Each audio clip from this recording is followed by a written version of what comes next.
Hello friends, welcome to my channel how to draw a face with Loomis method for beginner. तो चलिए दोस्तों शुरू करते हैं। शुरू करने के लिए शीट हम यहाँ यूज़ कर रहे हैं कार्ट्रेज। स्टार्टिंग करेंगे HB पेंसिल के साथ। पेंसिल आप दोस्तों किसी भी ब्रांड की ले सकते हैं, बस HB होनी चाहिए। तो सबसे पहली चीज़ हम यहाँ जो करने वाले हैं दोस्तों, वो हम एक सर्कल ड्रॉ करेंगे। तो ये देखिए, आप इस तरीके से अपनी एक मार्किंग कर लीजिए कि कुछ स्पेस अपना छोड़ते हुए चलिए शीट पे। जैसा कि आप देख सकते हैं कि मैंने ऊपर से थोड़ा सा स्पेस छोड़ दिया है और लेफ़्ट साइड में से और राइट साइड में से भी छोड़ दिया है स्पेस थोड़ा सा। और इस तरीके से पेंसिल को आर्क की फॉर्म में आप इस तरीके से चलाएंगे तो आपको एक सर्कल शेप जो है ईजिली से मिल जाएगा। जो मेरे बिगिनर दोस्त हैं, थोड़ी सी प्रॉब्लम आपको हल्की सी आ सकती है, लेकिन सर्कल को बनाने का बेस्ट तरीका यही है कि आप अपनी मूवमेंट के हिसाब से अपनी शेप को अटैम्प्ट करें। क्योंकि देखिए, सर्कल शेप में हर एक जगह मूवमेंट है, तो आर्क ही आपकी यहाँ पर काम आएगी। तो आपकी आर्क इस तरीके से बननी चाहिए। तो ये देखिए, जैसा कि आप देख सकते हैं यहाँ पर लगभग हमारा पूरा एक अच्छे से सर्कल रेडी हो चुका है। अब इसको हम इस तरीके से हॉरिजॉन्टली दोस्तों डिवाइड कर देंगे। तो ये देखिए, अब फ्री हैंड हम काम कर रहे हैं दोस्तों, तो आप ध्यान रखिएगा कि थोड़ा बहुत आपका 19-20 का फ़र्क चलता है। जैसे कि अब यहाँ पर अगर कम पड़ रहा है तो हम इसको थोड़ा सा और ऊपर की तरफ मार्किंग कर लेंगे। और अभी यहाँ पर इसको अच्छे तरीके से हमने सर्कल को हॉरिजॉन्टली डिवाइड कर दिया है। अब हॉरिजॉन्टली डिवाइड कर लेने के बाद इस तरीके से वर्टिकली भी दोस्तों आप उसको डिवाइड कर दीजिए। पोर्ट्रेट बनाते हुए समय बस आपको ध्यान ये रखना है कि दोस्तों नीचे की तरफ थोड़ा ज़्यादा स्पेस छोड़ा जाता है, ताकि गर्दन और बाकी सब चीज़ें आप वहाँ शो कर सकें, और ऊपर की तरफ कम स्पेस छोड़ा जाता है। तो आप देख सकते हैं कि हॉरिजॉन्टली और वर्टिकली हमने जो है लाइनों को यहाँ पर इस तरीके से बना करके सर्कल को अपना 4 पार्ट्स में डिवाइड कर लिया है।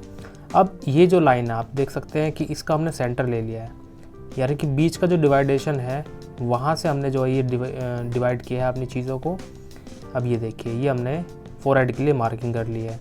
तो आप समझिए कि जो सेंटर पॉइंट हमारा सर्कल का वहाँ से लेके और नीचे पूरा सर्कल है उसका हमने जो है हाफ डिवाइड किया है, देन उसका भी हाफ किया है।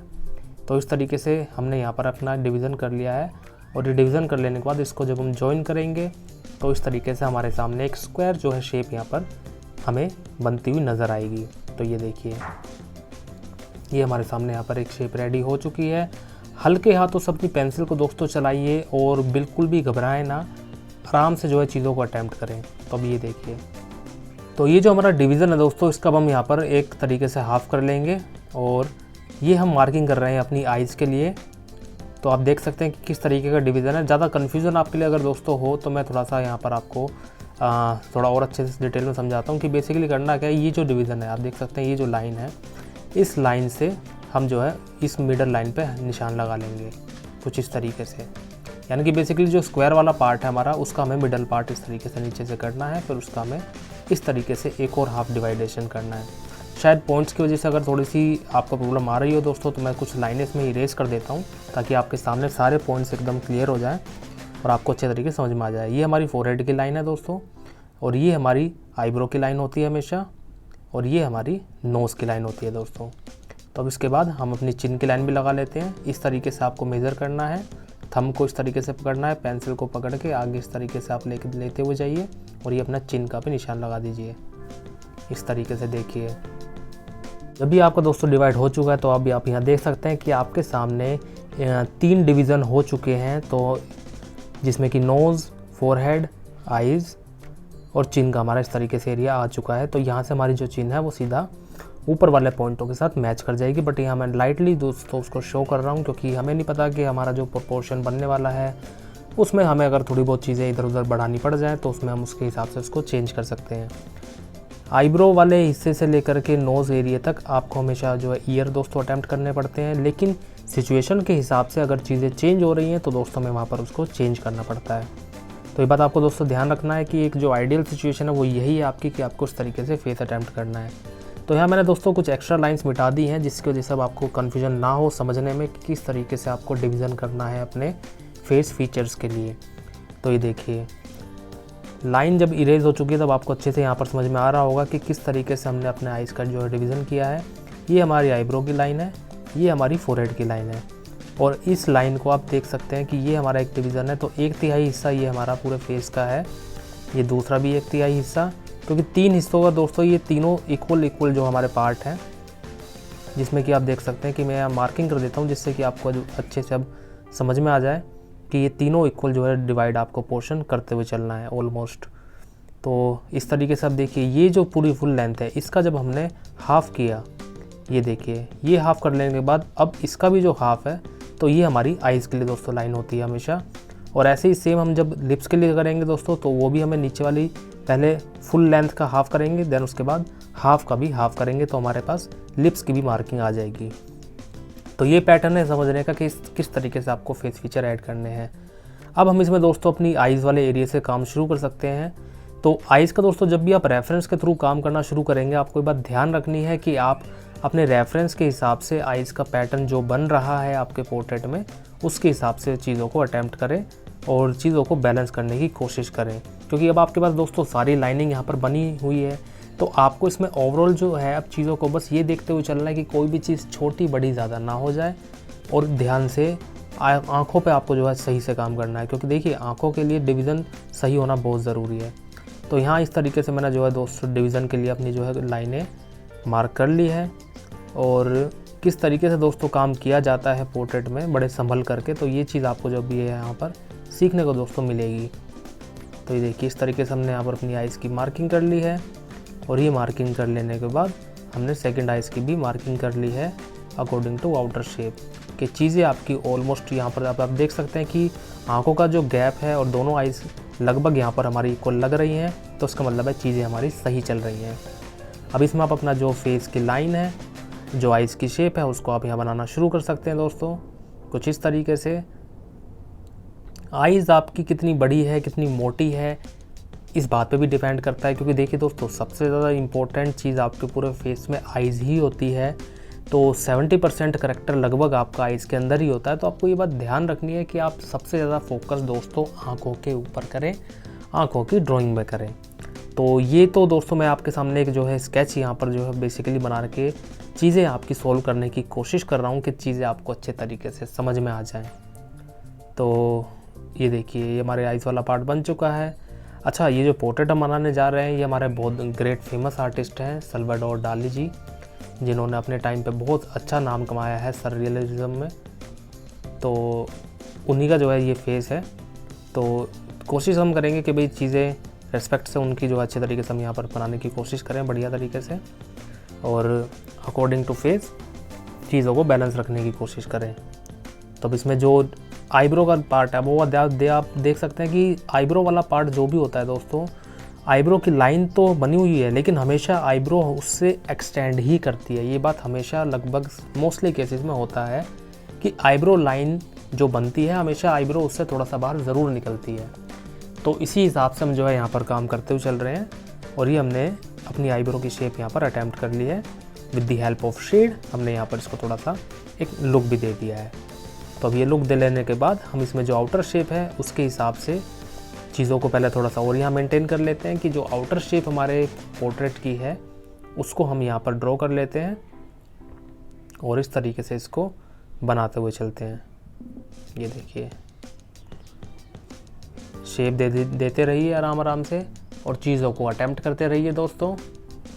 ध्यान ये रखिए कि हर एक पार्ट इसमें किसी ना किसी चीज़ से रिलेट करते हुए चलना है आपको, कि फोरहेड में अगर अपर कट डिवीज़न आ रहा है, या उसकी कंघी अगर साइड में है कितना साइड में है, बाल नीचे है तो कितना नीचे है। चीज़ों को जितना आपस में रिलेट करते हुए चलेंगे आपके लिए चीज़ें बनाना उतनी ज़्यादा आसान हो जाती है।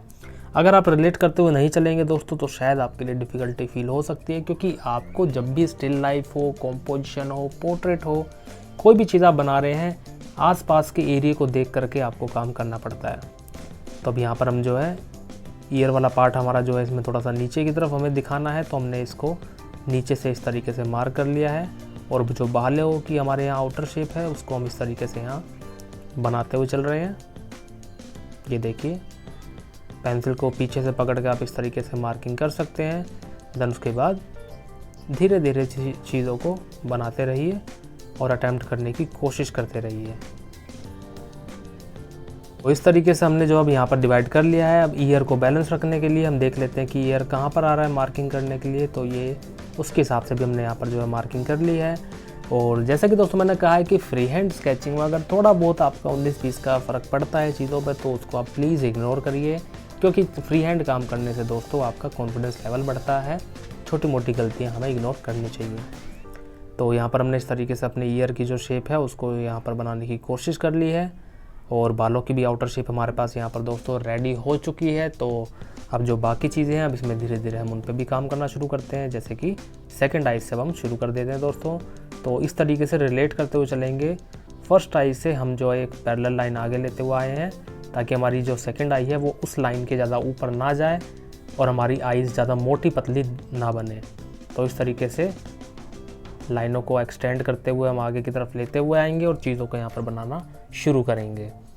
तो ये देखिए यहाँ पर हमारे पास ये शेप रेडी हो चुकी है, और आप देख सकते हैं दोस्तों स्टार्टिंग में जो हमने मार्किंग की है तो वो मार्किंग यहाँ पर जो है हमारी नज़र आ रही है, तो उससे कोई दिक्कत वाली बात नहीं है, क्योंकि हम यहाँ सीख रहे हैं कि किस तरीके से हमें काम करना है। तो इस तरीके से अब हम इसमें जो है चीज़ ऐड करते रहेंगे। और शेड हमने इसलिए कर दिया क्योंकि दोस्तों देखिए जो मेन डार्क शेड्स हैं उनको अगर आप स्टार्टिंग में अटैम्प्ट कर लेते हैं तो एक जो गेटअप और जो लुक है आपका वो थोड़ा सा जल्दी जो है निकलना शुरू हो जाता है, और थोड़ा एक मोटिवेशन साथ के साथ मिलता रहता है। देखिए दोस्तों एक पोर्ट्रेट को शुरू करना एक सफ़र के जैसा ही है कि आपने कोई डेस्टिनेशन अपना सेट किया है और आप वहाँ तक जो जा रहे हैं, तो ये जो बीच का सफ़र है अगर उसमें थोड़ी सी इंटरेस्टिंग चीज़ें आपके साथ हो जाए तो उसमें जो है बड़ा मज़ा आता है देखने में। तो ये वही चीज़ें हैं कि आप पहले पूरा स्केच जब बना रहे हैं तो कुछ चीज़ों को आप शेड करते हुए चल सकते हैं, लेकिन जो मेरे बिगिनर दोस्त हैं मैं उनके लिए दोस्तों यही रिकमेंड करूँगा कि आप लोग पहले ड्रॉ ही करें, क्योंकि अगर आप ड्रॉ कर लेते हैं तो उससे क्या है कि चीज़ें आपकी कंफर्म हो जाती हैं।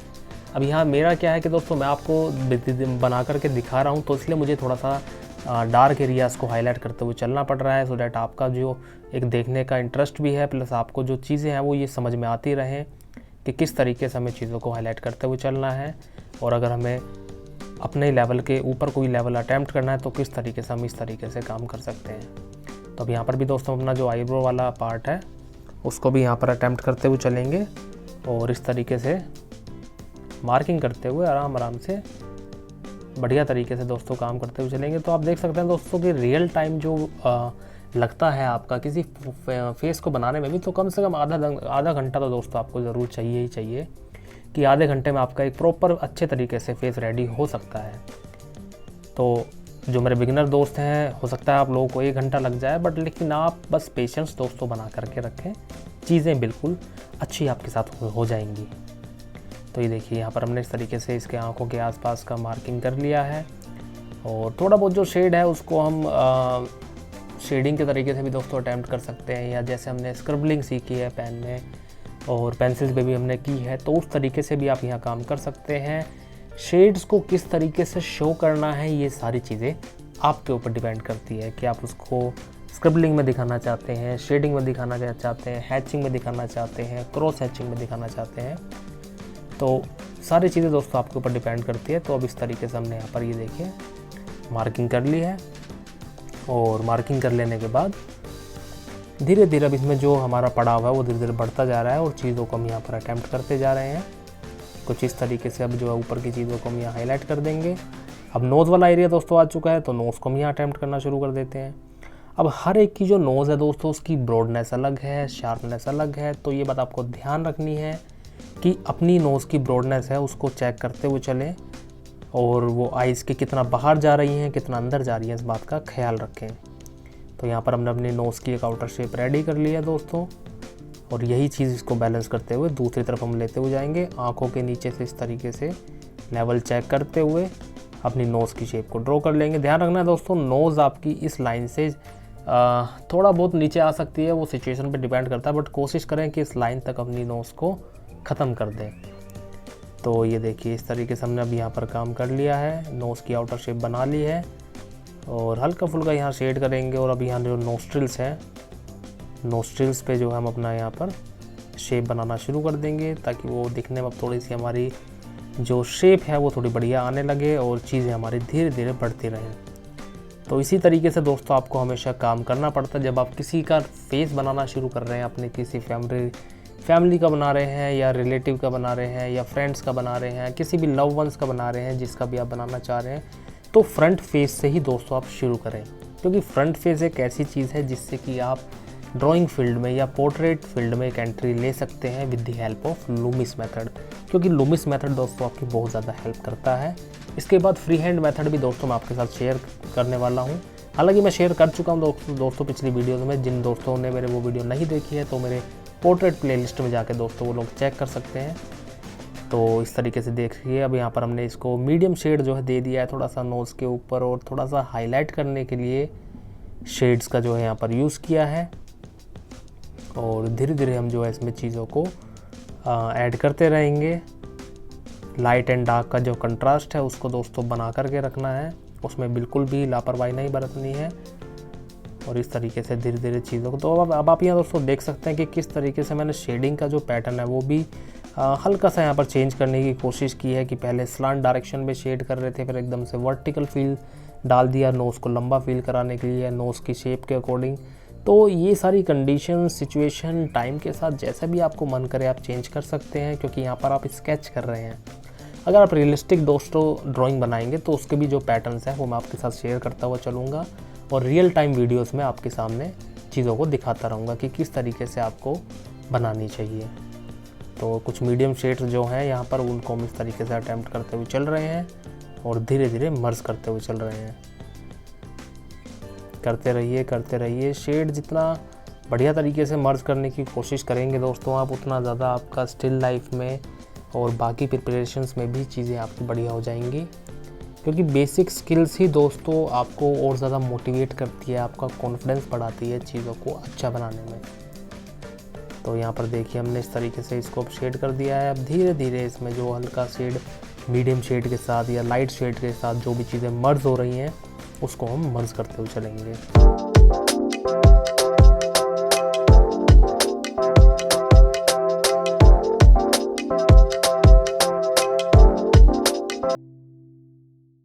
अब इसके बाद दोस्तों अपना जो बालों वाला एरिया है ऊपर का पार्ट, तो उसको भी हम जो है इस तरीके से दोस्तों शेड के अकॉर्डिंग, जो है डार्क एरिया है तो डार्क करते हुए चलते हैं इस तरीके से। 10B पेंसिल दोस्तों बेसिकली मैं यहाँ पर यूज़ कर रहा हूँ अपने डार्क शेड के लिए। तो आप लोग जिसमें कंफर्टेबल हों 6B में 8B में, उससे आप जो है ट्राई कर सकते हैं। तो यहाँ मुझे कंट्रास्ट को थोड़ा सा हाई रखना है दोस्तों, इसलिए मैं आप लोगों के सामने 10B का यूज़ कर रहा हूँ। अब शीट को इस तरीके से घुमा करके आपको लगे कि भाई मुझे थोड़ा सा कंफर्टेबल हो रहा है तो आप इस तरीके से काम कर सकते हैं। क्योंकि दोस्तों देखिए, जब भी आप स्केचिंग करते हैं तो आपको ये भी ध्यान रखना पड़ता है कि आपके हाथों की वजह से आपका स्केच ख़राब ना हो जाए या ग्रेफाइट पाउडर आपके हाथों के हथेली पे ना लग जाए। तो इसलिए चीज़ों को ध्यान रखते हुए आप अपने कंफर्टेबल अच्छे तरीके से होकर के काम करें। तो इस तरीके से हमने जो है दोस्तों अब ऊपर का जो एरिया है वो डार्क कर दिया है, तो उससे जो है गेटअप थोड़ा सा और अच्छा आप जो है देख करके देख सकते हैं कि कैसा निकल के आ गया है। चीज़ें क्या होती हैं दोस्तों, धीरे धीरे कंप्लीट होती हुई नज़र आए तो अच्छा लगता है देखने में। तो यहाँ पर हमारा जो ऊपर का पार्ट है और आइज़ है, नोज़ है, वो लगभग यहाँ हो चुके हैं। अब इसके बाद अपना नीचे से एरिया शुरू कर देते हैं, यानी कि मूँछों से और होंठों से। तो यहाँ पर मॉस्टेज का जो डिवीज़न है मूँछों का, वो हमने इस तरीके से अब ले लिया है कि कितने गैप के बाद नोज़ के हमें जो है उसको अटैम्प्ट करना है। और जो शेप है हमारे मूँछों की, क्योंकि देखिए डाली जी जाने जाते हैं अपने इस डिफरेंट लुक, इस डिफरेंट चीज़ के लिए ही दोस्तों के उनका अपना एक डिफरेंट ही लुक था। उनकी मूँछों की वजह से वो बहुत फेमस थे, कि उनका जो ये लुक था वो बहुत ज़्यादा फेमस है, लोगों के दिमाग में एकदम जो है छप जाता है, भूलने वाली चीज़ नहीं होती है। और हर आर्टिस्ट का दोस्तों यही सीन है कि आप लोग देखते होंगे कि आर्टिस्ट लोग दिखने में यूनिक ही लगते हैं। हर एक की अपनी आइडेंटिटी है, हर एक की अपनी अलग अलग पर्सनैलिटी है। अपनी दुनिया में रहना, अपनी चीज़ों को एक्सप्लोर करना, इसी चीज़ों में हम लोगों का इंटरेस्ट होता है। तो जितना ज़्यादा अपने आप को एक्सप्लोर करने की कोशिश करेंगे दोस्तों, उतने आपका आर्ट निकलना शुरू हो जाता है, निखरना शुरू हो जाता है। ये ज़रूरी है समझना आपको अपने आप को कि आपका इंटरेस्ट आर्ट फील्ड में किस चीज़ में है, डिज़ाइनिंग में है, फैशन में है, पेंटिंग में है या स्कल्पचर में है। जो भी चीज़ में आपका इंटरेस्ट है दोस्तों, उसको दिल लगा करके करें और बिल्कुल अपने आप को जो है मायूस ना होने दें। और आजकल की जो परिस्थितियाँ दोस्तों चल रही हैं कोरोना की वजह से, मैं तो कहता हूँ कि देखिए भगवान सबका जो है ध्यान रखे, ख्याल रखे, सभी जो है स्वस्थ रहें अपने घर में। लेकिन ये एक टाइम ऐसा भी है दोस्तों जिसमें आप अपनी क्रिएटिविटीज़, अपने स्किल्स, अपनी वीकनेसेस को जो है इम्प्रूव कर सकते हैं इस टाइम के दौरान घर बैठ कर के। तो चीज़ों को जितना ज़्यादा अच्छे से दोस्तों आप कर सकते हैं, करने की कोशिश करें। तो अब यहाँ पर आप देख सकते हैं कि हमारी जो मूँछें हैं वो यहाँ पर बन चुकी हैं, और मूँछें बन जाने के बाद इसमें अब हम जो अपने होठों से जो है काम शुरू कर देते हैं। तो लिप्स का भी दोस्तों जो हमारा काम है उसमें डिवीज़न पहले हम उसमें जो है करते हुए चलेंगे और चीज़ों को समझते हुए चलेंगे कि भाई कितना हमें पोर्शन रखना है, कितना नहीं रखना है। तो इस तरीके से धीरे धीरे हम जो है इसमें शेड्स भी जो है दोस्तों अटैम्प्ट करते हुए चलेंगे, ताकि चीज़ें हमारी दिखने में सही लगती रहें और मीडियम और लाइट शेड भी हमारी पहली अटैम्प्ट हो जाए।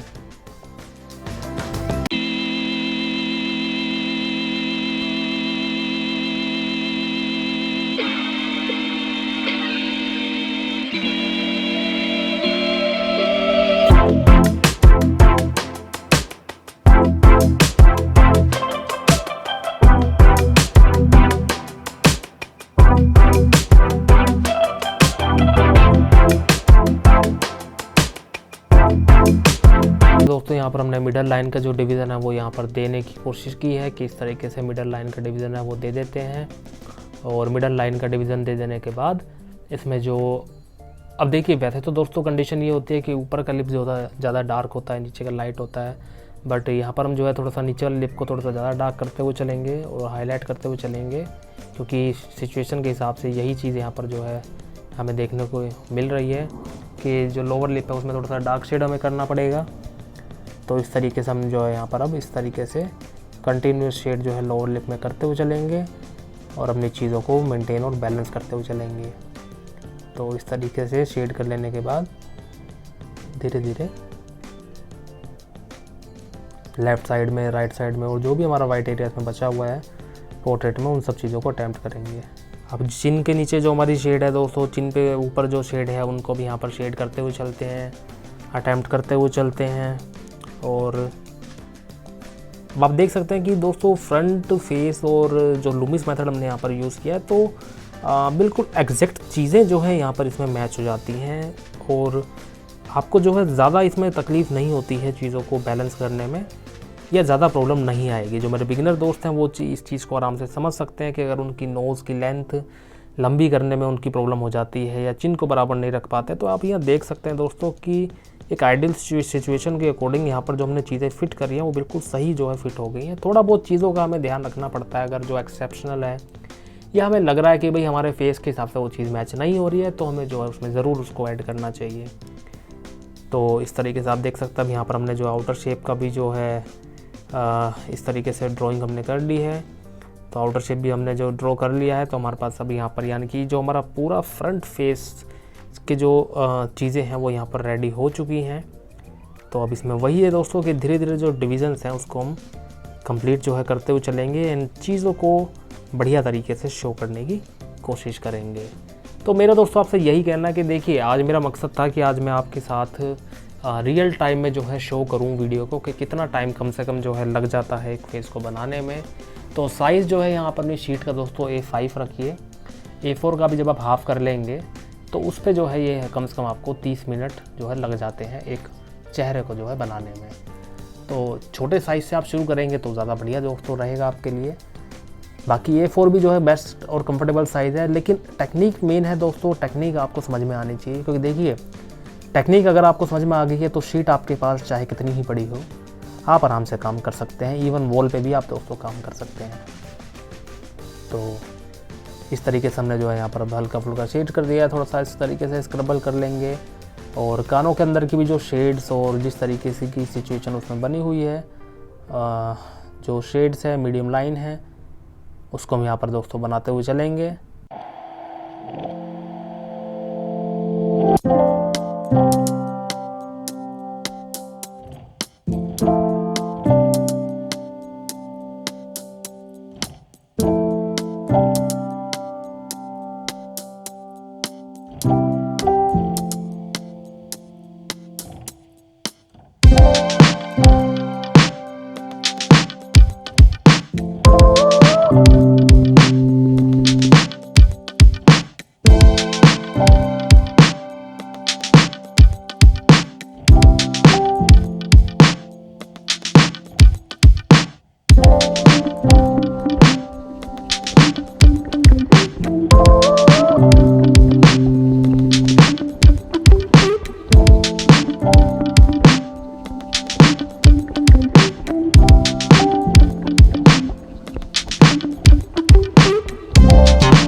यहाँ पर कंप्लीट करते हुए चलेंगे। तो अब आप दोस्तों समझ सकते हैं कि पोर्ट्रेट बनाते वक्त हमेशा नीचे का स्पेस आपको क्यों छोड़ना चाहिए, क्योंकि नीचे वाले स्पेस में दोस्तों आपको अपना चेस्ट वाला एरिया, गर्दन से रिलेटेड एरिया, कॉलर, ये सब चीज़ें दिखानी पड़ती हैं।